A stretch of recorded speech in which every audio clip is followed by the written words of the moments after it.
ሰዎች በዘመናት መካከል መዳን አልቻሉም ነበር፣ አሁን መዳን ይችላሉ። ይሄ የምስራች ለማን ነው የምስራች የሚሆነው ስንል ያልታዘዙት ምህረት ለሚያስፈልጋቸው። ታዲያ ማናቸው ያልታዘዙት? ማናቸው ምህረት የሚያስፈልጋቸው ስንል ደግሞ ሁሉም ናቸው። እግዚአብሔር ልጅ ከሆንኩኝ በአብ ቀኝ ከሆንኩኝ ሳምን ለምን አልሞትኩም? ለምን ሲባል ይህንን ወንጌል ደግሞ ላልዳኑ ሰዎች ላደርስ እያጠመቃቸው ደቀ መዝሙሬ አድርጓቸው።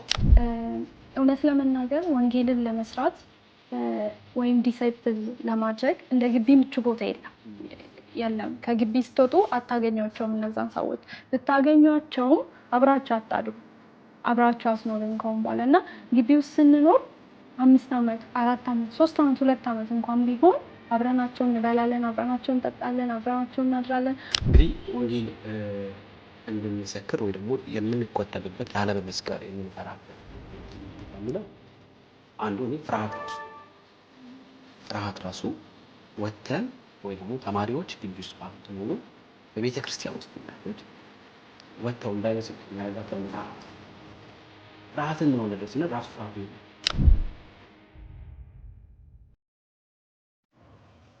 ሰላም የውድ ሀላቅ ቤተሰቦች፣ ይህ ፕሮግራም በአዲስ አበባ ሳይንስና ቴክኖሎጂ ዩኒቨርሲቲ ወንጌል ክርስቲያን ተማሪዎች የሚዘጋጅ የፖድካስት ፕሮግራም ሲሆን የዛሬው ፕሮግራማችን የሚሆነው የኢየሱስ የመጨረሻውን መልእክት እርሱም ወንጌልን መስበክ የሚለው ርዕስ ላይ ነው የምናወራው።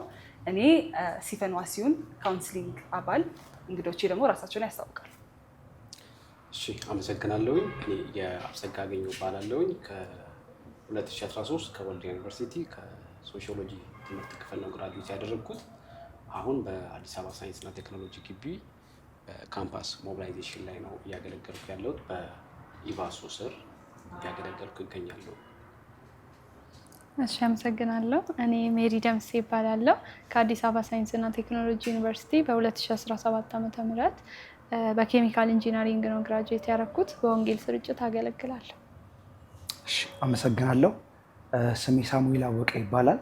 የ5ኛ ዓመት ኤሌክትሮሜካኒካል አዲስ አበባ ሳይንስና ቴክኖሎጂ ተማሪ ምሩቅ ተማሪ። እንኳን በሰላም መጣችሁ። እናመሰግናለን። እሺ፣ እንግዲህ ዛሬ አንድ የምናወራው እንዳልኳችሁ የኢየሱስ ክርስቶስ የመጨረሻው ትእዛዝ የሚለው ሀሳብ ላይ ስለሆነ እንደምናውቀው ደግሞ የኢየሱስ ክርስቶስ የመጨረሻው ትእዛዙ ወንጌልን መስበክ ነው። እንደምታስታውሱት ሲኑ የምታስታውሱት ከሆነ ተራራ ላይ ተሰብስበው ወደ ላይ ከማድረጉ በፊት ደቀ መዛሙርቶቹን ወንጌልን እንዲሰሩ ወንጌልን እንዲሰብኩ ጥሪ የሚያቀርብበት አጋጣሚ ነው እና ወንጌል ወይ ደግሞ ታላቁ ተልእኮ ምንድን ነው ለእናንተ? እሺ፣ በመጀመሪያ ይሄ የመለኮት ትኩረት የሆነውን ወልድ አካል የለበሰበት ጉዳይ ለማውራት በዚህ ጉዳይ ላይ ማውራቱን ራሱ እንደ ትልቅ እድል አድርጌ ነው የምጠቀመው የምወስደው። ለዚህም ጉዳይ በዚህ ስለ ወንጌል ማውራት ላይም ስለጋበዛችሁኝ እጅግ በጣም አመሰግናለሁ። ይሄ የወንጌል ወይም ተልእኮ ታላቁ ተልእኮ በሚለው ሀሳብ ላይ ይህንን ቃል ከማየታችን በፊት ወንጌል ምንድን ነው የሚለውን ቃሉን ማየቱ የተሻለ ነው ብዬ አስባለሁ። ወንጌል ምንድን ነው? ወንጌል ምንድን ነው? ታላቁ ተልእኮ ምንድን ነው የሚለው የቃሉን ትርጉም ማየት የተሻለ ነው ብዬ አስባለሁኝ። እና እንግዲህ ወንጌል የሚለውን ቃል በላቲኑ ስናይ ኢቫንጀሊዮን የሚለውን ይሰጠንና በግሪኩ ደግሞ ኢቫንጀሊዮን የሚለውን የቃላት ትርጉም እናገኛለን። ይህን ቃል ደግሞ ወደኛ ወደ አማርኛው ስናመጣ መልካም ዜና፣ የምስራች፣ የሚያስደስት፣ የሚያረካ፣ ልብን የሚያረካ ሆኖ እናገኘዋለን። ይሄ ልብን የሚያረካ የሚያስደስት መልካሙ ዜና መልካሙ ምስራች ምንድነው ስንል ራሱ ወንጌል ነው። ወንጌል ደግሞ ስለ ልጁ ስለ ኢየሱስ ክርስቶስ ነው። ወንጌሉም ስለ ልጁ በስጋ ከዳዊት ዘር ስለሆነው በቅድስና መንፈስ ደግሞ ከሙታን በመነሳቱ የእግዚአብሔር ልጅ መሆኑን በኃይል ስለገለጠው ስለ ጌታችን ስለ ኢየሱስ ክርስቶስ ነው ይለናል። ይህንን ሀሳብ ሲነግረን እንግዲህ ስለ ኢየሱስ ክርስቶስ ነው ካልን ምን ሆኖ ስለ ኢየሱስ ክርስቶስ የሆነው ኢየሱስ ክርስቶስ ነው ወይ የምስራቹ የሚለውን ሀሳብ እንድናወራ ያደርገናል ማለት ነው። እንግዲህ ይህንን ሀሳብ ምላሽ የምናገኘው በኃጢአት ምክንያት ከእግዚአብሔር ርቆ ላለው ሰው፣ በኃጢአት ምክንያት ከእግዚአብሔር ለኮበለለው ሰው፣ ከእግዚአብሔር ርቆ ለነበረው ሰው እግዚአብሔር ለአዳምና ለሔዋን በገባው ለአብርሃም ለእስራኤል በገባው ተስፋ መሰረት ቃል ኪዳን መሰረት እግዚአብሔር ራሱ ባዘጋጀው የመፍትሄ መንገድ እግዚአብሔር ሰዎችን ከዚህ ከገቡበት በኃጢአት ከእግዚአብሔር ከራቁበት አይነት የሚመለሱበት መንገድ በኢየሱስ ክርስቶስ በመስቀል ስራ የዘላለም የህይወት መንገድ የተከፈተበት ነው ይህ ወንጌል። ስለዚህ ይህ ወንጌል ሰዎች ሙታን ነበሩ፣ ሰዎች ኃጢአተኞች ነበሩ፣ ሰዎች በኢየሱስ ክርስቶስ ካልሆኑ የጠፉ ናቸው። ለእነዚህ ሰዎች የኢየሱስ ክርስቶስ በመስቀል በሰራው ስራ ምን የሚሆኑበት ነው? ዳግም ወደ መጀመሪያው ስፍራ የሚመለሱበት ነው። እዚህ ጋር ወንጌል የምስራች ነው ስንል ምኑ ላይ ወንጌል የምስራች የሆነው? ወንጌል ደግሞ የምስራች ነው ስንል ለማን ነው ወንጌል የምስራች የሆነው የሚለውን ማየት ጥሩ ነው። ወንጌል የምስራች የሚሆነው ላልሰሙ ሰዎች ነው። ወንጌል የምስራች የሚሆነው እንጂ ለሰማነው ለኛ ወይ ደግሞ ለዳነው ለኛ የህይወት ቃል ወንጌል። ስለዚህ ወንጌል ላልሰሙ ሰዎች የምስራች ነው ካልን ወንጌል ደግሞ ኢቭን ኢፍ አሁን እንዲሁ በኢየሱስ ክርስቶስ ላላመኑ ሰዎች በኃጢአት ምክንያት ሙታን ለነበሩ ሰዎች በሰይጣን ቀንበር ባርነት ስር ውስጥ ላሉ ሰዎች ምንድነው ይህ መልካም ዜና ወይ ደግሞ የድል ዜና ነው። እንዴት ነው የድል ዜና ነው ስንል በክርስቶስ በመስቀል ስራ በሞቱና በትንሳኤው ሞታችን ሆኗል፣ ኃጢአታችን ሆኗል። እንዲሁ በሰይጣን ላይ ምን ሆነናል? አሸናፊነትን አግኝተናል። በምን ስራ? በክርስቶስ ሞትና ትንሳኤ ማለት ነው። ይህን በዚሁ እያየን በተዛማጅ ደግሞ ታላቁ ተልእኮ ምንድነው የሚለውን ማየት የተሻለ ነው ብዬ አስባለሁ። ታላቁ ተልእኮ የሚለውን ሀሳብ ስናይ ቀጥታ ማየት አለብን፣ ቃሉን አሁን ማየት አለብን። ታላቁ ተልእኮ የምናየው ግቡ ምንድነው? አሕዛብን ደቀ መዝሙር ማድረግ ነው። የታላቁ ተልእኮ ግቡ አሕዛብን ደቀ መዝሙር ማድረግ ከሆነ ታላቁ ተልእኮ ትእዛዝ ነው ማለት ነው። ስለዚህ ታላቁ ተልእኮ ትእዛዝ እንጂ መልእክት አይደለም። ወንጌል ምን ይሆናል? መልእክት ይሆናል። የምን በታላቁ ተልእኮ ውስጥ ወንጌል መልእክት ይሆናል ማለት ነው። ስለዚህ ታላቁ ተልእኮ ምን ተሸክሟል ማለት ነው? ወንጌልን ተሸክሟል ማለት ነው። ይህንን ሀሳብ ስናይ ብዙ ጊዜ ታላቁ ተልእኮ ሲባል የሚነሳው ክፍል አለ። ማቴዎስ ወንጌል ምዕራፍ 28፣ ማርቆስ 16 ወደ ዓለም ሁሉ ወንጌል ፍጥረት ሁሉ ስበኩ፣ እንዲሁም ማቴዎስ 28 ላይ ነው ይነሳል። በጣም ጥሩ፣ እሱም ጥሩ ነው። ግን እኔ ደግሞ ሞር የሚገዛኝ እኔ የምስማማበት እነዚህ ክፍሎች ጋር መስማማለሁ። ግን ማርቆስ ምዕራፍ 16 ቁጥር 8 ላይ እናገኛለን። ክፍሉን ሁላችንም የምናውቀው ስለሆነ ኢየሱስ ክርስቶስ እንዲህ ይላቸዋል። ያው የመግደላዊት ማርያም እና የያዕቆብ እናት ማርያም ኢየሱስ ሽቶ ለመቀባት በሄዱበት ጊዜ እየተነጋገሩ ነበር አይደል? ድንጋዩን ማን ያነሳልን ይችላል የሚል ሀሳብ እያወሩ ሲደርሱ ድንጋዩ ተነስቷል። በዚህ ሁኔታ ውስጥ እያሉ መልአክ ተገልጦ ይነግራቸዋል። ከነገራቸው በኋላ ገሊላ ይቀጣጠራሉ። ገሊላ ሲገናኙ ግን ኢየሱስ ራሱ የሚነግራቸው ነገር አለ። ምንድነው የሚላቸው ስንል ኢየሱስ እንዲህ ይላል። ኢየሱስ ራሱ ለደቀ መዛሙርቶቹ ሲነግር ይህ ለዘላለም ድነት የሆነው ቅዱሱን ወንጌል ከፀሐይ መውጫ እስከ ፀሐይ መጥለቂያ ድረስ በእጃቸው ላከው። ስለዚህ ታላቁ ተልእኮ ምንድነው ማለት ነው? ትእዛዝ ነው። ስለዚህ ታላቁ ተልእኮ ትእዛዝ ከሆነ ወንጌል ምንድነው? መልእክት ነው። በታላቁ ተልእኮ በኩል ነው ወንጌልን ምን ማድረግ ምንችለው? ማድረስ ምንችለው። ለዚህ ተጨማሪ ደግሞ ሮሚ 10 ላይ ማግኘት እንችላለን።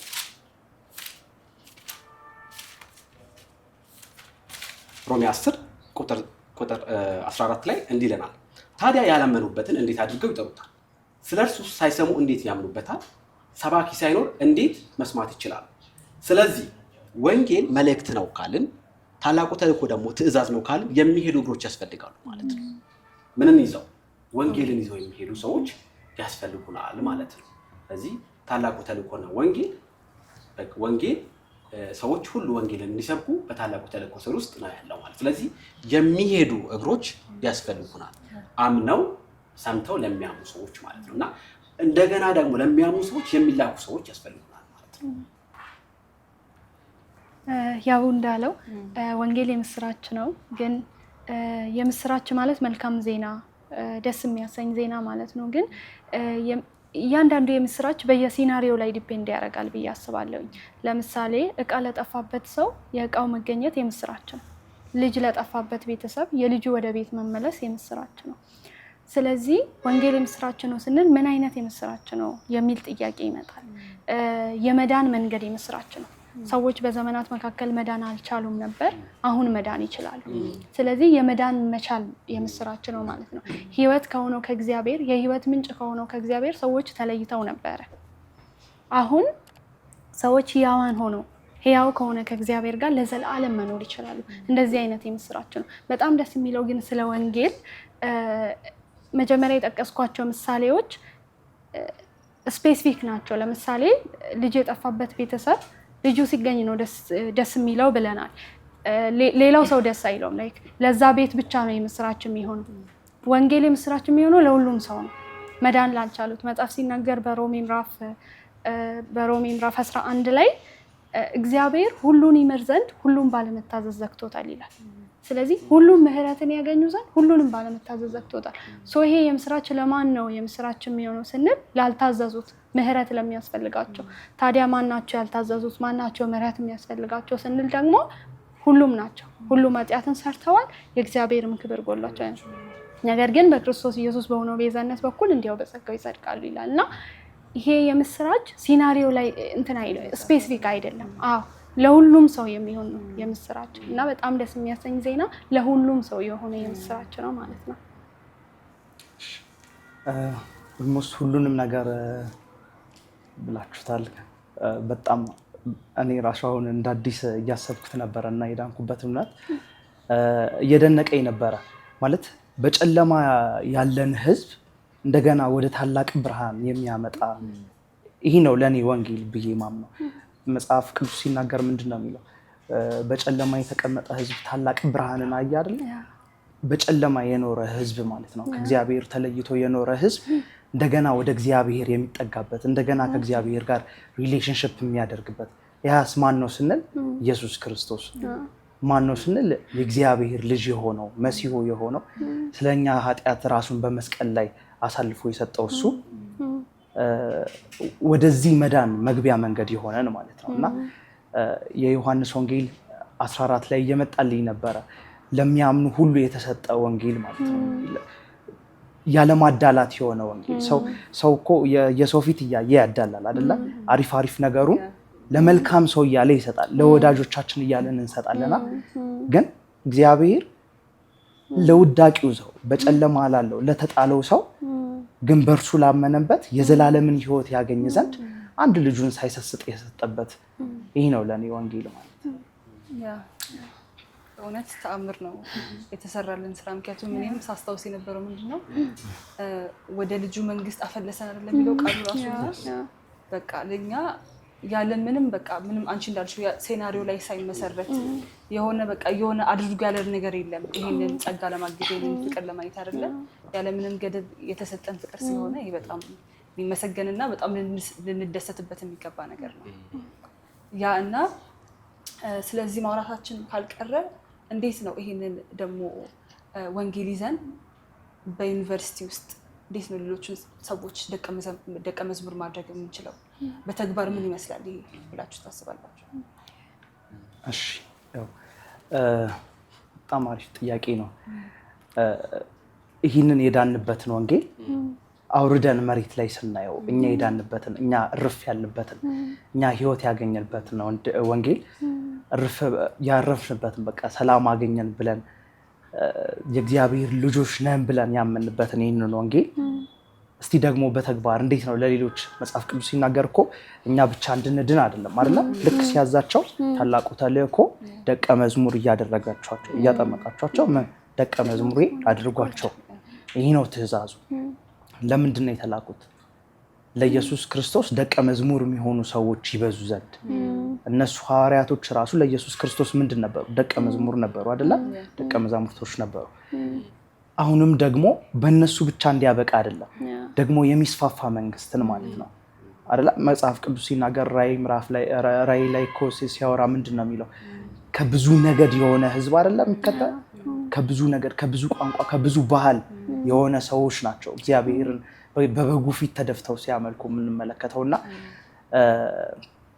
ደግሞ ዘፍጥረትም ላይ ስንመለከት ለአብርሃም የገባውን አይነት ቃል ኪዳን እዚህ ላይ እነሱ ድነው ብቻ እንዲያበቁ ሳይሆን ደግሞ ዓለም ደግሞ በልጁ አምኖ እንዲድን የሰጣቸውን ወንጌል አውርደን ስናየው በግቢ ውስጥ ምን ይመስላል የሚለው የዮሐንስ ወንጌል ምዕራፍ 17 አካባቢ ከመሄዱ ልክ ያለው በፊት እኔ ሄዳለሁ እያላቸው ያለው ፓርት ማለት ነውና ጌታዊ አንድ ነገር ለምንሃለሁ አባቶ እያለ የሚጸልይበት ኢየሱስ ክርስቶስ ከዓለም እንድታወጣቸው አይደለም ግን በዓለም እንድትጠብቃቸው። ለምን በዓለም ናቸው?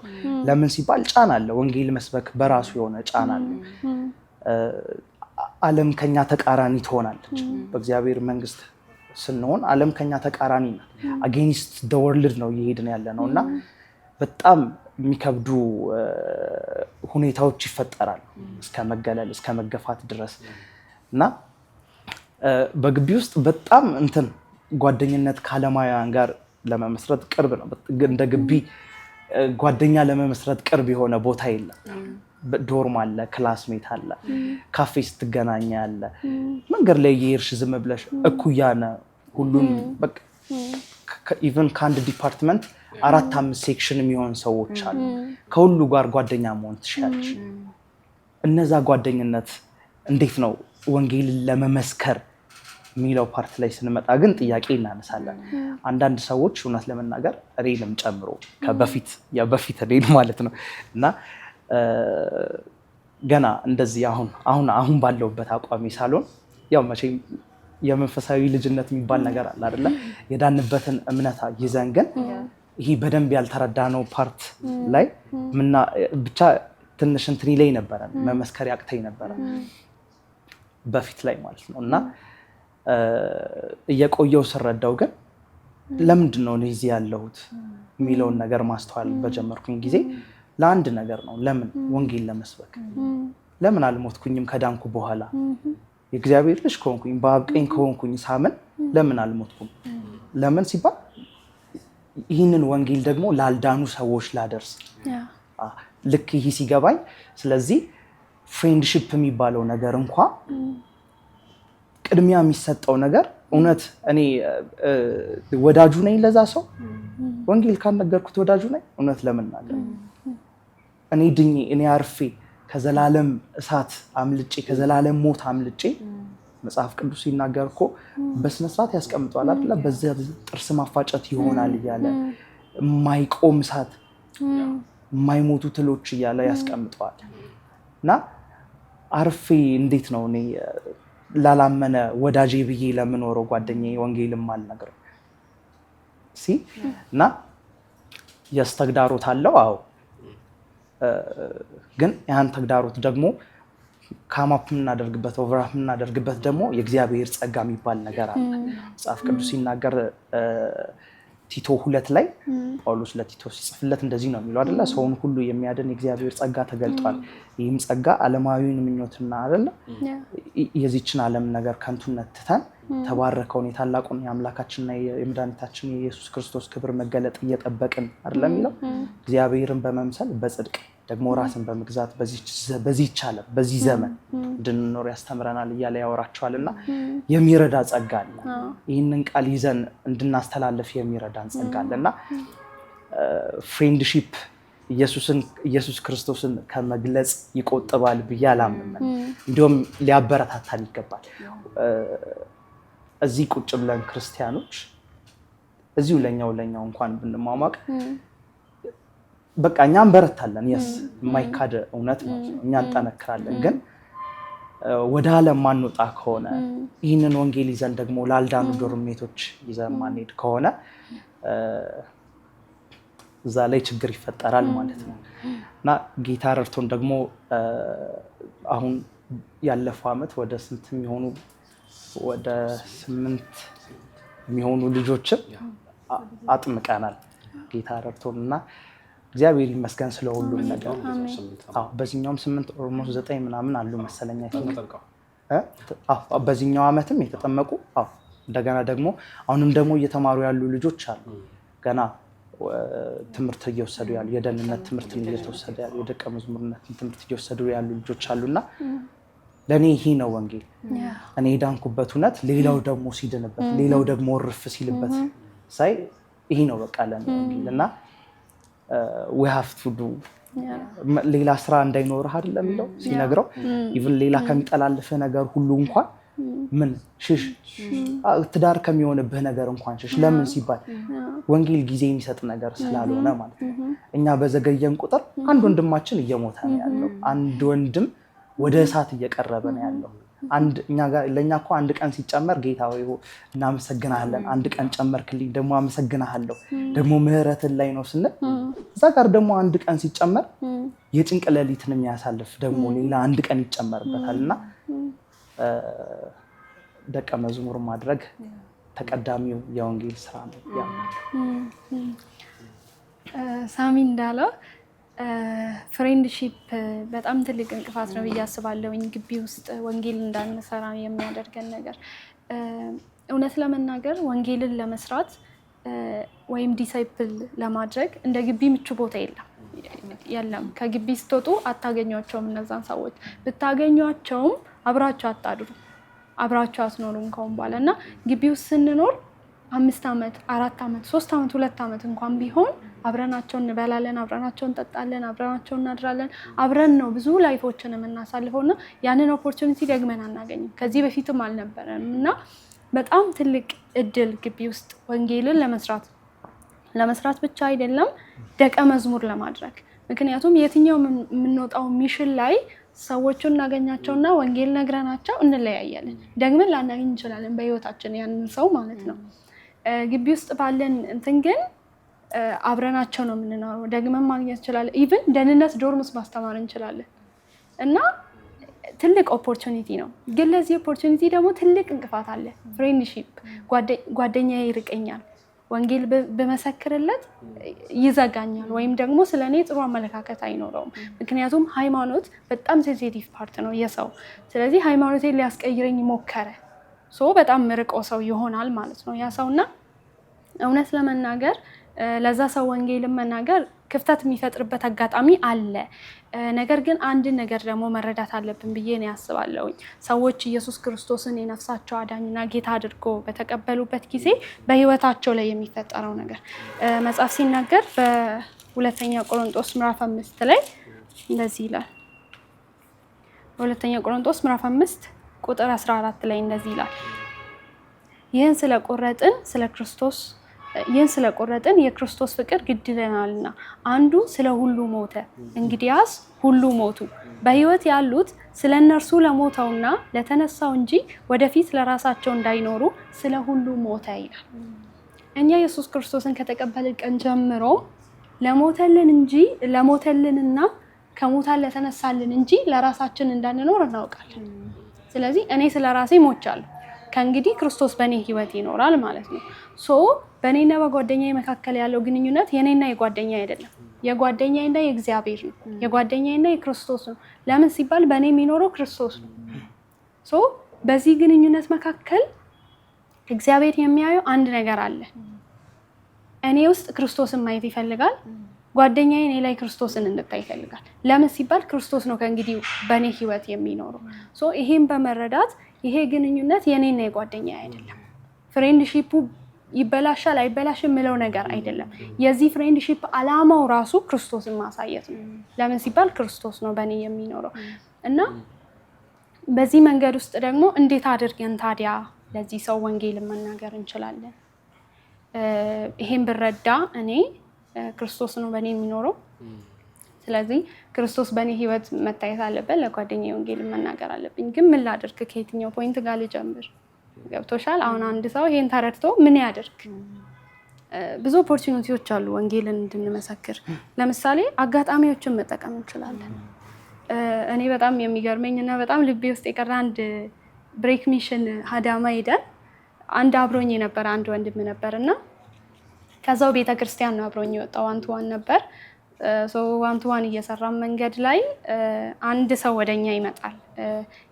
የወደቁ አይላንዶችን የሚሰበስብ ሰው ነው እና ሪሳይክል የሚደረግ አይላንድ ነው። ሰውየው በጣም የደከመ ነው፣ ትልቅ ሰው ነው እና ተሸክሟል በእጁ ብዙ አይላንዶችን ይዟል፣ ልብሱ ቆሽሿል ምናምን ነገር እና ልክ ወደ እሱ ስንቀርብ ይገርማል ኢየሱስ እንዳንተ አይነት ስራ ነው የሚሰራው አለው። እኔ ራሱ ምን ማለት ነው አልኩኝ እና ምን ማለት ነው አይነት ነገር ጥያቄ ተፈጠረበት ሰውየው እና ልክ አንተ የወደቁ አይላንዶችን ሰብስበ ፋብሪካ ወስደ ሪሳይክል ተደርገው ንጹህ ሆኖ በንጹህ መልክ ንጹህ ውሃ ይዞ ተመልሰው እንደሚመጡ ኢየሱስ ክርስቶስም የወደቁ ሰዎችን፣ ኃጢአተኛ የተባሉ ሰዎችን፣ የተገፉ ሰዎችን ይወስድና ወደ ራሱ አስጠግተው ህይወት ሰጥቷቸው በአዲስ መልክ አዲስ ነገር ሰጥቷቸው ይመልሳቸዋል አለውና ይሄ ሰውዬ አይላንድ ተጠቅሞ ወንጌል መሰከረ ማለት ነው። በግቢያችን ውስጥ እንደዚህ አይነት አጋጣሚዎች ይኖራሉ። ኮንሺየስ ሆነን ከተከታተልናቸው እነዚህን አጋጣሚዎች በመጠቀም ወንጌልን መመስከር እንችላለን ማለት ነው። ሌላው ነገር ሆነስት መሆን ነው ለጓደኛችን። ወንጌልን የምንመሰክርላቸው ከፍቅር የተነሳ ነው። እኔ ብዙ ወንጌል የምንመሰክርበት ምክንያት ቢኖርም ፍቅር ነው። ጓደኛዬ ሲኦል እንድትገባ ነው አልፈልግም። ሶ ከሲኦል እንድታመልጪ ነው ሆነስት መሆን፣ እውነታውን መናገር፣ ያለውን ነገር መናገር፣ ይሄ ሃይማኖት የሚለው ነገር ውስጥ አለመደበቅ።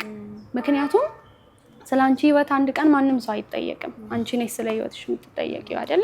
ይሄን መንገድ ማስረዳት ለዛ ሰውና ለዛ ሰው ሆነስት ሆነን መቅረብ ደግሞ በጣም ወሳኝ ነገር ነው ብዬ አስባለሁኝ። ምክንያቱም ጴንጤዎች መንገድ ላይ ወንጌል ይመሰክራሉ የሚለውን ኢሜጅ ይዘን እንዳንሄድ፣ ጓደኛዬ ስለምትወደኝ ነው ወንጌል የምትነግረኝ የሚለው አይምሮዋ ላይ መቀመጥ አለበት። ስለዚህ በዚህ መንገድ መሄድ እንችላለን ብዬ አስባለሁኝ። ያቺን ዘር መትከል ማለት ነው። ሌላው እግዚአብሔር ስራ ይሆናል። በጣም ጥሩ። ሳሚም ሜሪም እንደዚሁ ያነሳችሁት ሀሳብ ላይ እኔ እንደሱን ስታነሱ ቅድም በነበረው የወንጌልና ታላቁ ተልእኮ ላይ የሆነ ሀሳብ እየመጣልኝ ነበርና ታላቁ ተልእኮ ትእዛዝ ነው አይደል ያልኩት። ትእዛዝ ከሆነ ታላቁ ተልእኮ ራሱ ሚሽን ነው ወይ ደግሞ ተልእኮ ነው። ታላቁ ተልእኮ ራሱ ተልእኮ ነው። ምን ማለት ነው ስንል ትእዛዝ ከሆነ ይዘን የምንሄድ የሚፈጸም ነገር አለ ማለት ነው። እሱ ላይ ታላቁ ተልእኮ ምንድነው? ማቴዎስ 28 ላይ እንግዲህ ሂዱና አሕዛብን ሁሉ አይደለም የሚለው። ስለዚህ መሄድ አለ፣ ከዛ ማጥመቅ አለ፣ ማስተማር አለ፣ ከዛ ምን ዲሲፕል ማድረግ አለ ማለት ነው። እና ታላቁ ተልእኮ ምድር ላይ አሁን እያለ ፉልፊል ከሆነ ወይ ደግሞ የምስራቹን በዓለም ላይ ያሉ ሰዎች ሁሉ ከሰሙ በቃ ምንም ተልእኮ አበቃ። ታላቁ ተልእኮ የሚያቆምበት ጊዜ አለ ማለት ነው። የምስራቹ የሚያበቃበት ጊዜ አለው ማለት ነው። ማለት በአዲሲቷ ኢየሩሳሌም ላይ በበጉ ሰርክ የምስራች እያለን አናወራው ማለት ነው። ተልእኮ ያቆማል፣ ያበቃል። ምን ሲሆን ሰዎች እንዳለ የምስራችን ሲሰሙ ተልእኮ ያቆማል ማለት። ስለዚህ እንደ ቤተክርስቲያንም ወይ ወደ በኋላ እንኳን እንመጣበታለን እንጂ እንደ ቤተክርስቲያንም እንደ ግቢ ተማሪዎችም ስናይ በትርፍ ጊዜያችን በሚመቸን ታይም ለመስራት የምንፈልገው ጉዳዩ ምን ያክል አንገብጋቢ ነው የሚለው ደግሞ እሱን በጣም በቃ አሁን ሜሪ እንዳነሳችው ሪሊ ሊገባል። በአጠገባችን ያሉ ልጆች በጌታ ካልሆኑ ሲኦል የሚባለው ቀምሰን መተን አንተ እንዴት መሰለህ የሚያቃጥለው ብለን አይደለም መናገር ሪሊ አለ ሲሆን አይደለ በስሙ የሚያምኑት በስሙ የሚያምኑት የሚለውን በደንብ ማየት ስለምንችልና ያመኑት ይሰራል የሚሉት አላቸው፣ ያላመኑት ደግሞ ይፈረድባቸዋል። ስለዚህ ይሄ ይፈረድባቸዋል የሚለውን ወይ የዛቻ ቃላት ሳይሆን ሪያሊቲውን ነው። ስለዚህ ታላቁ ተልእኮ ራሱ ተልእኮ ነው፣ ትእዛዝ ስለሆነ ያንን ትእዛዝ ደግሞ ይዘው የሚሉ ሰዎች ያስፈልጋሉ የሚለውን ሀሳብ እንዲሁ ለማየት ያክል ነው። በተጨማሪ አሁን ሁለተኛ ላይ በተነሳው ጥያቄ በተግባር ዲሲፕሊን ደቀ መዝሙር ማለት በተግባር ሲፈተን ምን ይመስላል የሚለው ግቢ ውስጥ እኔ አሁን እንደ ሙሉ ጊዜ አገልጋይ ኢቫሱ ላይ ወይ ደግሞ የኢትዮጵያ ወንጌላውያን ክርስቲያን ተማሪዎችና ተመራቂዎች ህብረት ውስጥ ነው በካምፓስ ሚሽን ሞቢላይዜሽን ማገለግለው። አስቱ ላይ እንደ ኢቫሱ ደግሞ ተቀዳሚ ዓላማችን የቆምንለት ተማሪዎችን በማገልገል እግዚአብሔር መንግስት ማስፋት ነው። ተማሪዎችን ማገልገል ከሆነ ትኩረቶቻችን እነማን ናቸው? ተማሪ ራሱ ነው ማለት ነው። ተማሪ ከሆነ ተማሪን እንደሚያገለግል ሚኒስትሪ ደግሞ ምንድነው የምንጠቀመው? ዲሲፕል ለማድረግ ደቀ መዝሙር ለማድረግ በተግባር ሲፈተን ምን ይመስላል ለሚለው እንመጣበታለን። ተግዳሮቱንና ምን ይመስላል ለሚለው እኔ አሁን እንደ አይን እማኝ እንዳየ ሰው ብዙ ተመራቂዎች ሲደውሉልኝ ሚሽነሪ ሆኖ ለመሄድ የሚሽነሪ ላኪዎችን ድርጅት በር ሲያንኳኩ የአይን እማኝ ነው አይቼማለሁ። እና እዚህ ላይ በተጨማሪ ግን ማውራት የሚፈልገው ነገር ዲሳይፕልሺፕ እንዲሆን እንደ ሚኒስትሪ ራሱ በተግባር ሲፈተን ምን ይመስላል የሚለው አንደኛው እንደባሱ ምን ተጠቀምበት አንዱ ወይ ስሞል ግሩፕ ነው ወይ ደግሞ ንዑስ ቡድን ነው። በዚህ ንዑስ ቡድን ውስጥ ደግሞ አራት ጎማዎች የሚለውን እንጠቀማለን። አራት ጎማ ምንድነው? ባይብል ስቴዲ፣ ጸሎት፣ ኢንፎርማል ፍሬንድሺፕ ወይ ደግሞ ፌሎሺፕ እና የመጨረሻው ኢቫንጀሊዝም። በዚህ ውስጥ ግን ባይብል ስቴዲ ከተደረገ ክርስቲያን ተማሪዎች ወይ ደግሞ ይሄ ስሞል ግሩፕ ከ6 እስከ 12 የሚሆን ነው ቁጥሩ። እንደ ግቢ በባች ሊሆን ይችላል፣ በዲፓርትመንት እንዲሁ ሊሆን ይችላል። እና በዚህ ውስጥ ቁጥራቸው ከ6 እስከ 12 የሆኑ ባይብል ስቴዲ ካደረጉ፣ ጸሎት ካደረጉ፣ ኢቫንጀሊዝም ላይ ከሰሩ እና ኢንፎርማል ፌሎሺፕ ላይ ደግሞ ስንመጣ አሁን ሜሪ ለምሳሌ ምን ላይ ነች? ቤተሰብሽ እንዴት ናቸው? ክላስ እንዴት ነው? የግል ህይወትሽ እንዴት ነው የሚለውን ይጠያይቃሉ በዚህኛው ስሞል ግሩፕ ውስጥ። በተጨማሪ ባይብል ስቴዲ ላይ ደግሞ በደንብ የሚያጠኑ ከሆነ የደቀ መዝሙር የመሆኑ ተግባር ሲፈተን ኢፌክቲቭ ነው በጣም። በተጨማሪ ቅድም ሳሚም እንዳነሳው ኢቫንጀሊዝም ላይ አንዱ የምንጠቀመው እንደ ግቢ በሞቢላይዜሽን ስር ውስጥ ፒሲኤስን ነው አይደል? ብሬክ ኬር ሼርን ነው። በዚህ ውስጥ አዳዲስ ነፍሳትን ምን ማድረግ ስማቸውን በመያዝ ይጸልያል፣ ወይ ደግሞ አንዳንዴ ፋሚሊው ላይ ዌልካም ይደረጋል። የዚህ ውጤት ደግሞ በተግባር ሲፈጠር ምን ይመስላል ለሚለው ቅድም እንዳልኩት ነው። እኔ አሁን በማውቃቸው 2017 ግራጁዌት ከ3 በላይ እኔ እንኳን በቅርበት በጣም የማውቃቸው 3 ልጆች ፉል ታይም እንደ ግራጁዌት እንዳደረጉ ፉል ታይም ሆነው ሚሽነሪ ሆነው ሄደዋል። ሌሎች ደግሞ የላኪ ኤጀንሲዎችን እየፈለጉ ከዚህ በላይ እኔ በምን አይነት ቃላት ነው ልንገልጸው የምንችለው የመጣውን መነቃቃት እንዴት ነው ልንገልጽ የምንችለው ስለሚለው በጣም እግዚአብሔር እየረዳው በጣም ሜሪም ቅድም እንዳነሳችሁ ግቢ ውስጥ እዛውም በጌታ የሆኑት ምን ይሆናል? ኢኩዊፕ ይሆናል፣ ይበቃል፣ ዲሳይፕል ይሆናል። ዲሳይፕል የሆነ ሰው ደግሞ መዘርጋት ከቻለ ሌላውን መሄድ ከቻለ ምን የሆነ ነው በተግባር ሲፈጠር በጣም ውጤታማ ነው የሚለውን ሀሳብ ነው ያየሁት። ጌታ ይባርክ። አንድ ነገር ልጨምርና እንዳጋጣሚ ስለ ፍቅር በፍቅር ነው ወንጌል የምንሰራው አይደለ? በፍቅር ነውና እናቴ ትነግረኝ ነበረ ገና ሳታምን በፊት ትነግረኝ ነበር። ተማሪ እያለች እንባቸው ዱብ እያለ ነበር የሚነግሩኝ እያለች ትነግረኝ ነበርና እንዳጋጣሚ አሁን ሜሪ ስታነሹ ትዝ ብሎኝ ነውና እንዴት ነው ማልቅ እንዴት ነው ለምንድን ነው እንደዚህ የሚያለቅሱት ብዬ በጣም ኮንሺየስ ነበርኩኝ ትል ነበርና ከዛ በኋላ ከአመታት በኋላ ነው አክቹሊ እንደገና ጌታን ያገኘችው። ግን እዛሽ ፖይንት ላይ እነዛ እህትማማቾች ናቸውና በጣም ነበር የሚያነጉታል። በቃ ለሷ ለመንገር ማለት ነው። ተማሪዎች እያሉ ነው አበባዬ እያሉ በቃ ስሟን እየጠሩ ነው። በሁለት መንታ ነው እንባቸውን ዱብ እያደረጉ የሚነግሩኝ ትለኝ ነበር እና ይሄ ወንጌል በፍቅር ላይ የቆመ ወንጌል እና አስተውላችሁ ከሆነ ይሄ እንትኑ ወደ ኢየሱስ መጥቶ ባልንጀራ የማን ነው ብሎ የጠየቀው ሰው ትዝ ይላችሁ እና ቆይ ልንገር ምሳሌ ያነሳለት አይደለም። ምንድን ነው ያለው? አንዱን ሰው አገኙት እና ወንበዴዎች በሞትና በህይወት መካከል ላይ አድርገው ትተውት ሄደዋል። ከዛ መጣ ካህኑ አየውና አለፈ ነው የሚለው። አለፈው እንግዲህ የማንሳት ግዴታ ያለበት የወደቀን አንሳ ተብሎ ህግ የተሰጠው ሰው አለፈው። ከዛ እንዲሁም ፈሪሳዊ መጣና አይቶት አለፈው እሱ። አንዱ ግን መጣ። አንድ ሰው መጣና አንስቶት ወስዶ አሳክሞት ያልጋውን ብር ከፍሎለት ስመለስ እንኳን የሚያስጨምር ከሆነ ጨምራለሁ ብሎ ሄደ። ከነዚህ ባልንጀራው ማን ነው ለዚህ ሰውዬ? ያገሩ ሰዎች ናቸው። ባልንጀራነት ለኛ ምንድነው? ወዳጅነት ለኛ ምንድነው? ፍሬንድሺፕ የምንለው ነገር ለኛ ምንድነው የሚለው ነገር ሲመጣ እያየው ያላለፈ ነው። ፍሬንድሺፕ፣ እውነተኛ ጓደኝነት፣ እውነተኛ ባልንጀርነት እያየሁት ካላለፍኩት ሞት አፋፍ ላይ እንደሆነ እያወቅኩኝ ሌላው ይቀር ሂጃ ልንገረው ጓዳይ ልጸልይ እሰየው ጌታ ጸጋና አብዝቶ እንደው ሄደን ከተናገረን ይሄ ነው የሚፈለገው እኮ እንደ ክርስቲያን ኑሮ ይሄ ነው የሚፈለገው አይደለ?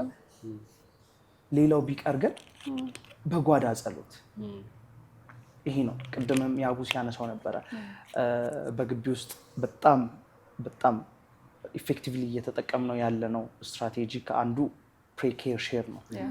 ለዶርሜቴ ወይም ጓደኛ ብዬ ሊያስኩት ላላመነ ሰው መጸለይ፣ እንክብካቤ ማድረግ፣ ከዛ ማካፈል። ኢየሱስ እኮ እንደዚህ ነው ሲያደርግላቸው የነበረ። ለምን ኢየሱስ መጣ ሲባል ለበሽተኞች፣ መድኃኒት ለሚያስፈልጋቸው ለህመምተኞች አይደል? ለዛ ነው እኮ ኢየሱስ እንዴት ከነዚህ ጋር ቁጭ ብለህ ትበላለህ ይሉታል ፈሪሳውያን። እኔ ለሚያስፈልገው ሰው ነው የመጣሁት ዝቅ ብሎ ማለት ነው። ወዳጅነትን በተግባር ገልጾ እና እውነተኛ ባልንጀሮች ከሆነ ደቀ መዛሙርት ለማድረግ ወደኋላ እንላለን ብዬ አላምንም። ሁላችሁም ያላችሁት ልክ ነው። ግን አንዳንድ ጊዜ ደግሞ እንዴት ነው ምክንያቱን በምናውቀው መልኩ ሊሆን ይችላል፣ በማናውቀው መልክ ሊሆን ይችላል። አንዳንድ ጊዜ በቃ ወንጌልን ከመስበክ እንቆጠባለን እና እሱን እንዴት ኤክስፕሌን ታደርጉ ትችላላችሁ? ወንጌል በብዙ ምክንያቶች ላንሰራ እንችላለን። በብዙ ምክንያቶች መዘርዘር እንችላለን። ግን እኔ ሁላችንም አለንበት ብዬ የማስበው ግን አንድ ምክንያት አለ። ሁላችንም አንኮንሺየስሊ ሰልፍ ሴንተርድ ሆነናል ብዬ አስባለሁ። ምን ማለት ነው? ድነት ሲባል ስለ ድነቴ ነው የማስበው።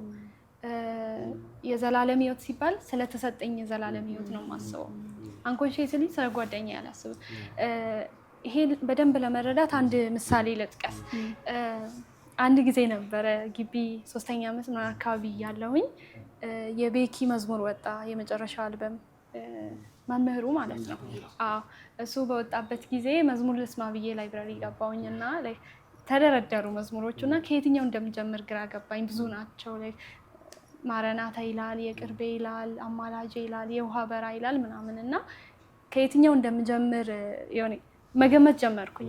በርዕሱ ማለት ነው። አሁን አማላጄ ኢየሱስ አማላጄ ነው። እሺ ማረናታም ጌታ ሆይ ቶሎ ና ነው፣ ቅርቤም እግዚአብሔር ቅርቤ ነው የሚሆነው ብዬ እንደዛ እየገመትኩኝ የውሃ በረሃ ይላል እና ሆዶ ነብኝ። ውሃ ነው በረሃ ነው አብሮ አይሄድም እና እስቲ ቆይ ብዬ ከፈትኩት ማለት ነው። እና እሱን ሰማሁት።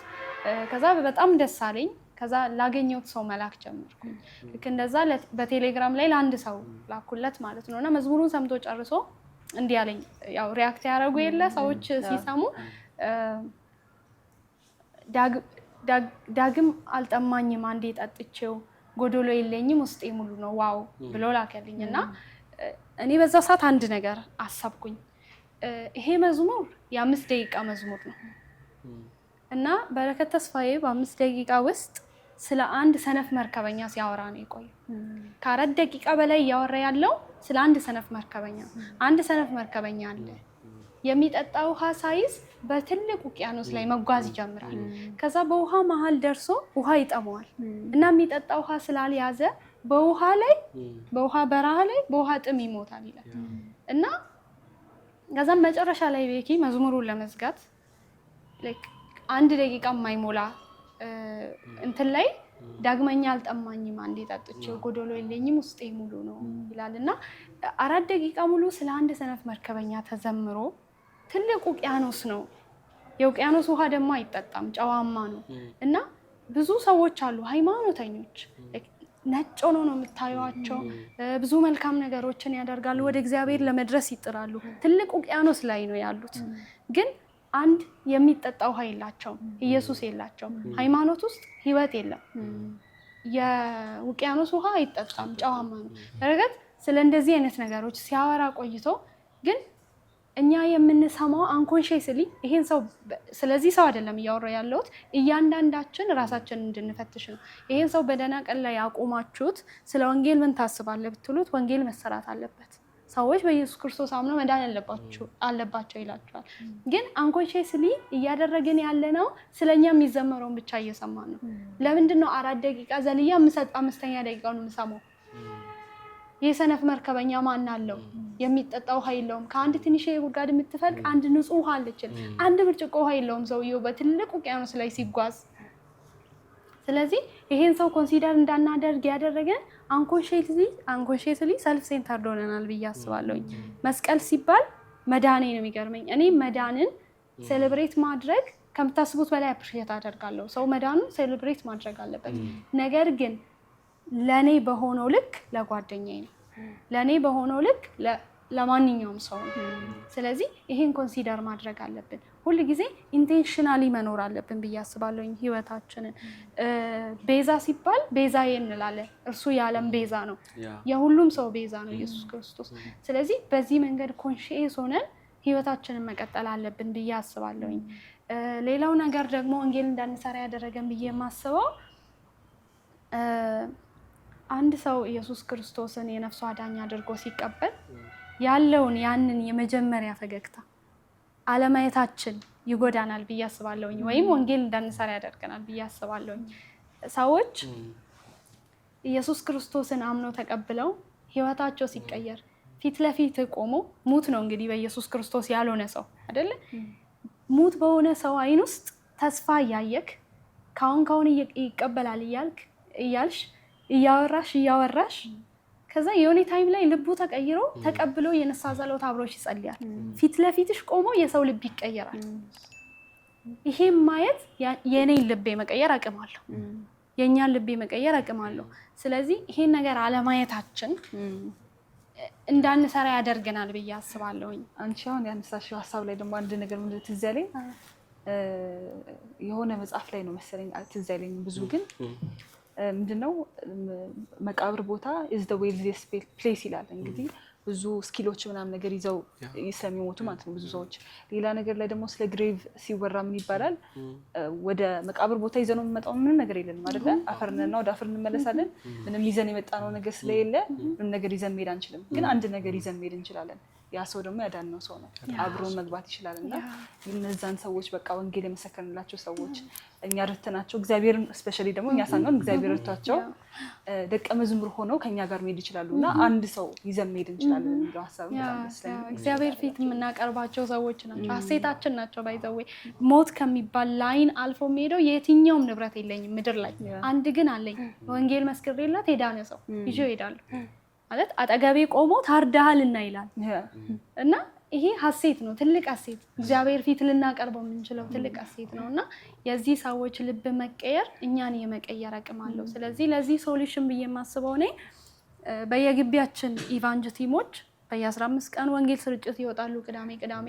ስለዚህ እነዚህን ሰዎች ጆይን በማድረግ አብረናቸው በመውጣት መመስከር አይደለም እነሱ ሲመሰክሩ አብሯቸው ቆመው ማየት በጣም ትልቅ ልብን የመቀየር አቅም አለው። ሰዎች ወንጌል መስክረው ሌሎች ሰዎች ሲቀበሉ እዛ ጋር ያለውን ነገር ማየት እኔን የመቀየር አቅም አለው። ስለዚህ በዛ ቦታ ላይ ብንሳተፍ እንጌጅ ብናደርግ አብረናቸው ብንወጣ እንደዚህ አይነት ነገሮችን ብናይ መልካም ነው ብዬ አስባለሁ። ሜሪ በጣም ቤዚክ የሆኑ ፖይንቶችን አንስታለች። እንግዲህ ወንጌል እንድንመሰክር ወይ ደግሞ የምንቆጠብበት ላለመመስከር የምንፈራበት ምክንያት ምንድነው ለሚለው አንዱ እኔ ፍርሃት ራሱ ወተን ወይ ደግሞ ተማሪዎች ግቢ ውስጥ ባሉትም ሆኑ በቤተ ክርስቲያን ውስጥ ያሉት ወተው እንዳይመሰክሩ የሚያደርጋቸው አንዱ ፍርሃት ነው። ፍርሃትን ምን ወለደው ስንል ራሱ ፍርሃት ነው የወለደው። ምን ማለት ነው ስንል እኔ ለዚህኛው ይሄንን ቃል ስናይ እንደ ቤተ ክርስቲያንም ካየነው ነው because ሚንሱን ሳይሆን ሪዛልቱን ፍርሃት ከሆነ ሚንስ ነበረው ማለት ነው። በፍርሃት ውስጥ ደግሞ እንዴት የተፈጠረው የሚለውን ሐሳብ ስናይ እንደ ቤተ ክርስቲያን አስተውላችሁ አይታችሁ ከሆነ ባደግንበት ቤተ ክርስቲያን እንዲያደጉበት አጥቢያ ሊወሰን ይችላል። ሁሉም ቤተ ክርስቲያን እንደዛ ናቸው የሚለው ሐሳብ እንዳይደለ እንድትረዱኝ እፈልጋለሁ። እና በዚህ ላይ ባደጉበት ቤተ ክርስቲያን ከ8 እስከ 10 ዓመት ባሉት ውስጥ ህፃናት ወይ ግጥም ሲያቀርቡ ወይ ወደ ህፃናት ኳየር ሲገቡ እንጂ የወንጌል ስርጭት ቡድኑ ላይ እኔ በፍጹም አይቼ አላውቅም። ሚንስ ታች አልተሰራም። የአንድ የወንጌላዊ ቡድን ወይ ደግሞ የአንድ የወንጌላዊ ወይ ፓስተሩ ስራ ነው የሚመስለው ወይ ደግሞ የሆነ የወንጌል ቡድን አለ ራሱ ይሄን የሚሰራ። ስለዚህ ታች ስላልተሰራ ላይ ስንመጣ ምን ያደርጋሉ? ይፈራሉ። ስለዚህ አንደኛው የመጽሐፍ ቅዱስ ዕውቀት ስለሌላቸው አይደለም፣ መውጣት ስላልፈለጉ አይደለም፣ ከታች ኤክስፒሪየንስ ስላላደረጉ ይፈራሉ። ተጨማሪ ሁለተኛው እዛው ለሱ የሚሆነው ምንድነው እኔም የታየኝ ሐሳብ ብቁ አይደለም ብሎ መፍራት። እኔ ብቁ አይደለም ብለው ይፈራሉ። ሶስተኛው ደግሞ የዳኑበትን ድነት አለመረዳት ይመስለኛል። ምን ማለት ነው ስንል ቅድም ሜሪያን ስተዋለች ስንድን ሙታን የነበርን ሰዎች በክርስቶስ የአድራሻ ለውጥ ካደረገ ሰማያዊ ዜጋ ከሆነ ከሞት በኋላ የዘላለም ሕይወት ይጠብቀናል የሚል ሰው ይሄ ከገባው ቅድምም አይተናል አይደል? ዶርም ውስጥ ላለው እንኳን ወዳጃችን ጓደኛችን ወንጌልን ማውራት የምንፈራው እኔ እሱን ማሳብ እንደው ነክቶ ማለፍ የተሻለ ነው ብዬ አስባለሁ። አንድ ቀን ወንጌልን መስከረን አንድን ጓደኛችን ብናጣ ቢቀየመን ለጊዜው ነው የምናጣው፣ ግን ባለመመስከር የምናጣው ለዘላለም በጣም ልዩነት አለው። የእሱን ስሜት ሙዱን ለመጠበቅ በሚለው ለቃሉ ሙዱን ለመጠበቅ የእሱን ስሜት ለመጠበቅ ብለን ዘላለሙን ማጣት የለብንም። ስለዚህ እዚህ ጋር ስንመጣ ይሄ የዳኑበትን ድነት አለመረዳት ይሄ ይመስለኛል ሌላኛው ይሄ ሰዎች ወጥተው እንዳይመሰክሩ የሚያደርገው። አራተኛው የእግዚአብሔርን አብሮነት ራሱ አለማመን። ይሄ ራሱ ንስሐ የሚያስገባ ነው። ቢኮዝ ማቴዎስ ለቅድም ያየነው ሲወጡ ማን አብሮ አለ? እኔ ከመጨረሻው ከእናንተ ጋር አይደለ? ከተልእኮ በስተጀርባ እሱን አለማመን ይሄ ንስሐ የሚያስገባ ራሱ ይሄኛው ራሱ። በዚህ ላይ ግን እንደ ቤተክርስቲያንም ካየን አሁን እንደ ፌሎ ካየን ከ8 እስከ 10 ቲሞች ይኖራሉ በአንድ ፌሎ ውስጥ። በቸርችም ስንመጣ የጸሎት ቡድን፣ የወርሺፕ፣ የኳየር እንዲሁ ደግሞ ሌሎች ይኖራሉ። የወንጌል ስርጭት ቡድን ተብሎ እኔ መኖሩ እኔ አላምንበትም። ሁሉም ራሱ የምን ቡድን ነው መሆን ይችላል? የወንጌል ስርጭት ቡድን ነው ብዬ አስባለሁ። አሜን። ቅድም አስተዋለች። አምልኮ እንቀጥላለን ላይ የሚቀጠል ነገር ነው። አምልኮ ላይ በጣም እናመልካለን። ድምፅ ምናምን ቴስት የማይደረግበት ማለት ነው ላይ እናመልካለን። ሁላችንም ግን እዚህ ስንኖር ግን ሰማይ የሚሻገረው ምንድን ነው? ለክርስቶስ የሰራነው ነው ሰማይ የሚሻገር። ክርስቶስ ደግሞ ምንድን ነው? አካል ወልድ አካል የሆነበት ጉዳይ አይደል? ስለዚህ ያ ነው ሰማይ የሚሻገር። ከሰማይ መጣው እንደገና ሰማይ የሚሄደው የወልድ ትኩረት ነው። መለኮት የወረደ መለኮት ትኩረት ያደረገበት ጉዳይ ነው እና እንትኑ ይሄ እንደ ቤተክርስቲያን አለመሰራቱ ፍርሃት ሆኗል። ልጆች ላይ ከታች ይዞ አልመጡም። ስለዚህ እንደ ቲም ተብሎ ለአንዱ ጎራ ተሰጥቷል። መሆን የለበትም። ሁሉ ቅድምም ብያለሁ። ተልእኮ ሲያልቅ እኔ አሁን ተልእኮ አልቆ ቢሆን እኮ እዚህ አናወራም። ሰማይ አምልኮ ላይ ነው የምንኖረው አይደለም? ምን በቃ ተልእኮ ስላለን ያለ ነው። ስለዚህ እንደ ቤተክርስቲያን አለመሰራቱ ይሄን ሐሳብ ያስማማናል ብዬ አስባለሁ። ሌላኛው እንደ ግቢ ደግሞ የፍሬንድሺፕ ኢቫንጀሊዝም አለመጠቀም። አሁን አንዱ ወይ ፒሲኤስ ነው ብለናል። ቢኮዝ ወጥተህ መንገድ ላይ ማውራት እንኳን ፍርሃት ካለብን ይሄን አጋጣሚ መጸለይ፣ እንደገና ደግሞ ኬር ማለት ከዛ ሼር ማለት ይሄን አለመጠቀሙ ያለውን ኦፖርቹኒቲ አለመጠቀም እንደ ግድ የለሽ ትኩረት አለመስጠትም ይታየኛል። ግን ታዲያ ይሄን እንዴት ማሸነፍ ለምንችለው? ፍርሃት ይሄ ነው አይደል? ፍርሃቱ ማለት ሚንሱ ይሄ ነው አይደል? እንዴት ነው ልናሸንፍ የምንችለው ለሚለው እኔ ያየሁበት ወይ መውጣት፣ አንደኛው ለአውትሪች መውጣት ራሱ እግዚአብሔር ከኛ ጋር ከሆነ የስራው ባለቤት እሱ ነው። የጉዳዩ ባለቤት እኮ እሱ ስንወጣ ነው የሚረዳን። ቤት ውስጥ ቁጭ ብለን መውጣት ነበር ማለት አይቻልም። ስንወጣ ነው የሚረዳን። ቢኮዝ ከስህተቶቻችን እየተማርን ማለት ያ ማለት ግን ራስን ብቁ ሳናደርግ መውጣት ተገቢ ነው ማለት ሳይሆን ራስን ብቁ ሳያደርጉ መውጣት ራሱ መሰናክል ማለት ነው። መሰናክል። ስለዚህ ራስን ማዘጋጀት፣ ሁለተኛው ደግሞ መውጣት መፍትሄ ይሆናል። ቅድም እንዳልኩኝ ሌላው የስራው ባለቤት እግዚአብሔር እንደሆነ ማመን በቃ ይሄን ይገዛንና የዛኛው ምክንያት የሆነበት ነው ተቃራኒ መልስ የሚሆነው እና እንደ ግቢ ደግሞ ፒሲኤስን መጠቀም በቅርብ ይለማመዱታል። ይሄኛውን ሐሳብ ነው ያየሁት። ጌታ ብስቶ ይባርካችሁ። እዚሁ እየተማርኩኝ ነው። እሺ እኔም አንድ ሁለት ነጥቦችን ላንሳና የመጀመሪያው ነገር በእውነት የዳንበት ወንጌል ገብቶናል የሚለው ነገር ማለት እኔ ድኜ ቁጭ እንድል ነው የተጠራሁት። በጣም ትልቅ የሰው ልጅ ከዳነ በኋላ ኩዌሽን ማድረግ አለበት ብዬ የማምነው ጥያቄ ቢኖር ይሄንን ነው። ድኜ ቁጭ ልል ነው የተጠራሁት። እግዚአብሔር መጥራት እኔን የጠራኝ ለምንድን ነው? ለምን ጠራኝ እግዚአብሔር? በቃ ዳንኩኝ፣ ቁጭ አልኩኝ። ከዛ ፌሎ ሄዳለሁ፣ አመልካለሁ፣ እመለሳለሁ።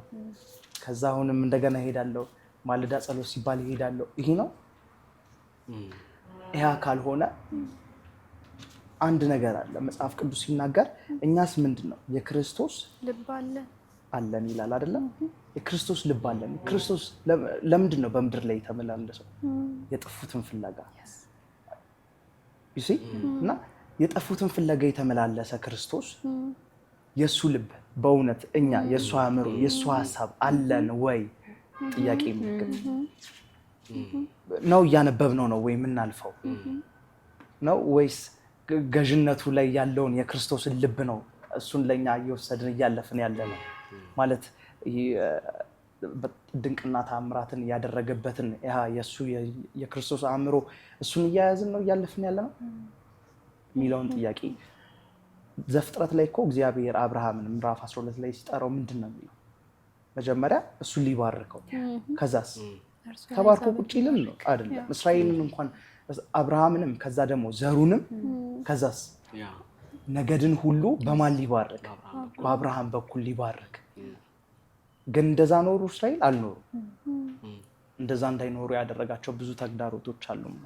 ብቻ ሰሞኑንም የዳዊት ልብ በሚል የባይብል ስተዲ እያደረግን ነው እና ቲም ላይ የዳዊት ልብ እግዚአብሔር ለምንድን ነው መሪን ሲያደርግላቸው የነበረው? ለምንድን ነው እግዚአብሔር እስራኤልን የመረጠው? የሚሉት ሀሳቦችን እያነሳን ነበር እና አንድ ነገር ነው እስራኤልን ባርኮ ደግሞ እሷን እያዩ ምን አምላክ አለ ብለው እንዲያምኑ አይደለ? እና ለምን መመስከር አቃተን? እኛ ፐርሰናሊ ለምን መመስከር አቃተን? የመጀመሪያው ነገር ፍርሃት ነው። ሁላችሁም አንስታችሁታል እና ለመናገር እኔ የምፈራ ነበር በፊት። ለምን እንወሻሻለን እና በጣም የሚያስፈራ እስከ መጀመሪያው ቀን ድረስ ያስፈራል። ወንጌል መስራት፣ ጀማ መስራት፣ ወንጌል መስበክ በጣም የሚያስፈሩ ነገሮች ናቸው። በቃ ኤክስፒሪየንስ የሌለን ቦታ ደግሞም ሰይጣንም ባይዘው ይህንን ፍርሃታችንን ይጠቀመዋል። ዝም ብሎ ቁጭ አይልም ሰይጣን። እኔ ማምነው የእኛን ፍርሃት ተጠቅሞ ለዛ እኮ ነው ለጢሞቴዎስ ሲጽፍለት እኮ የድፍረትን መንፈስ እንጂ የፍርሃትን መንፈስ አልተቀበልክም እያለ ይነግረዋል። ለምን ትደፍራለህ? በኢየሱስ ክርስቶስ አምነህ ጸጋ የሚባል ነገር አለ፣ የሚረዳ ጸጋ፣ የሚያስደፍር። እንግዲህ ጳውሎስ እስራት ላይ ነው፣ ለሞት እየተቃረበ ነው። ይህንን ሁሉ ሲለው ማለት ነው። ግን ምን ተሰጥቷል? የድፍረት መንፈስ ተሰጥቷል። አትፍራ፣ በስራቴ አትፈር እያለ በክርስቶስም አትፈር እያለ ይነግረዋል። እና ማፈርና ፍርሃት የሚባሉ ነገሮች ህዝቤን እያጠቃው ነው። ይህ ቃል ይሻላል መሰለኝ።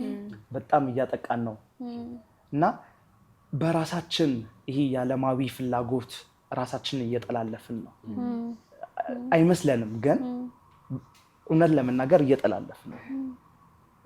የጌታ ስራ በቃ እኔ ዳንኩኝ የሚል ክርስቲያን እየበዛ ነው። እኔ ዳንኩ፣ እኔ እኖራለሁ፣ ከዛስ እኔ ብሩን ልስራ፣ ሀብቱን ላሯሩጠው። ከዛ ማን ያውቃል ጌታ እኮ ለሀብት ይሆናል የጠራኝ፣ ከዛ በሀብቴ እንዳገለግል ይሆናል። እንደዚህ ላይ ማን ይላክለት? ማን ያገልግል ጌታንስ? ማን ወርዶ ለሌሎችስ ይስበክ? ልክ ነው። እኔ መስራትን በጣም መደግፍ ሰው ነኝ እና ግን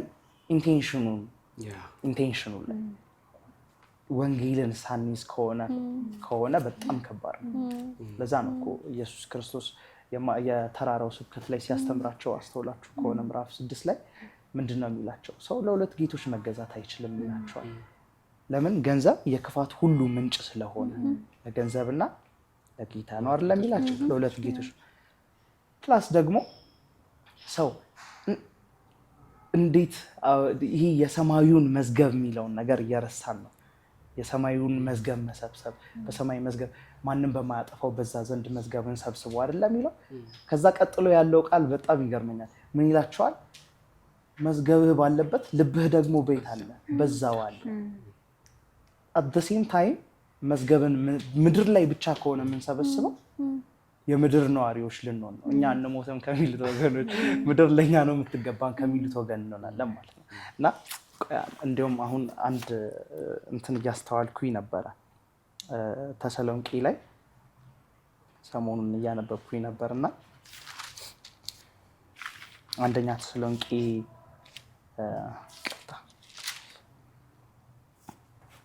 ተሰሎንቄ ምዕራፍ 2 ከ17 ጀምሮ ያለውን ላንብብላችሁና እኛ ግን ወንድሞች ሆይ በልብ ያይደለ ፊት ለፊት ለጥቂት ጊዜ አጥተናችኋል። በብዙ ናፍቆት ፊታችሁን ለማየት እጅግ ሞከርን። ወደ እናንተ ልንመጣ ወደን ነበርና እኔ ጳውሎስም 1-2 ጊዜ ሰይጣን ግድ አዘገየን ይላቸዋል። ከዛ ተስፋችን ወይስ ደስታችን ወይስ የትምክህታችን አክሊል ማን ነው እያለ ይነግራቸዋል። በጣም ነው የነካኝ እውነት ለመናገር። ተስፋችን ወይስ ደስታችን ወይስ የትምክህታችን አክሊል ማን ነው? በጌታችን በኢየሱስ ፊት በመምጣቱ እናንተ አይደላችሁምን? እናንተ ክብራችን ደስታችንም ናችሁና። እና ይሄ ነው ይሄ የገባው ሰው በመምጣቱ በጌታ መምጣት ጊዜ ክብር የሚሆኑልን ደስታ የሚሆኑልን ሰዎች ናቸው ያሉት። የመጀመሪያው ግን የምጠቅሰው ነገር ፍርሃትና ራስ ተኮር ከመጠን በላይ እያበዛ ነው።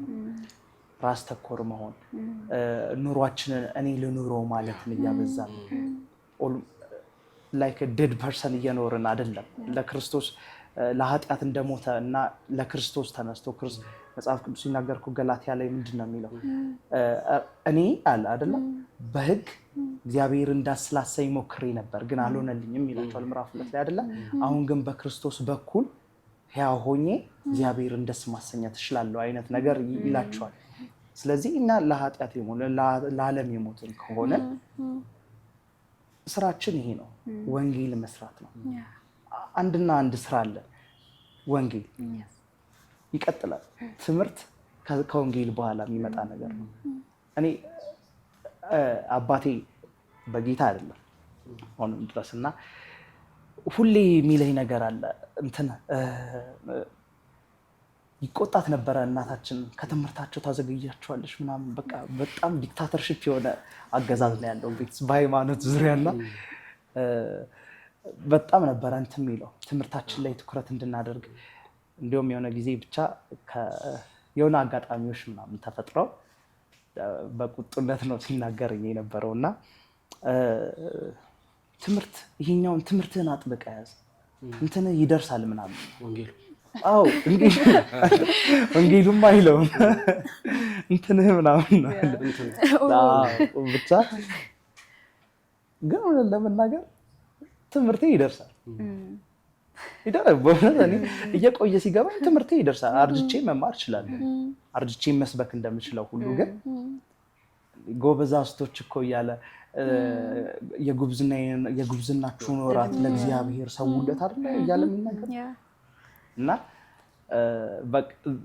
ብቻ በጣም ዲክታተርሺፕ ስለነበረ ወንጌልን የመስበክ እድል አልነበረኝም ከበፊት ከልጅ እያለሁ ሞስት ግቢ ከገባሁኝ በኋላ ነው በደንብ እየገባኝ የመጣው የወንጌል ትርጉም የወንጌል ምንነት ያልዳኑ ሰዎችን ፈራ ነበረ ብያለሁ እንግዲህ በፊትም እዛ ያለው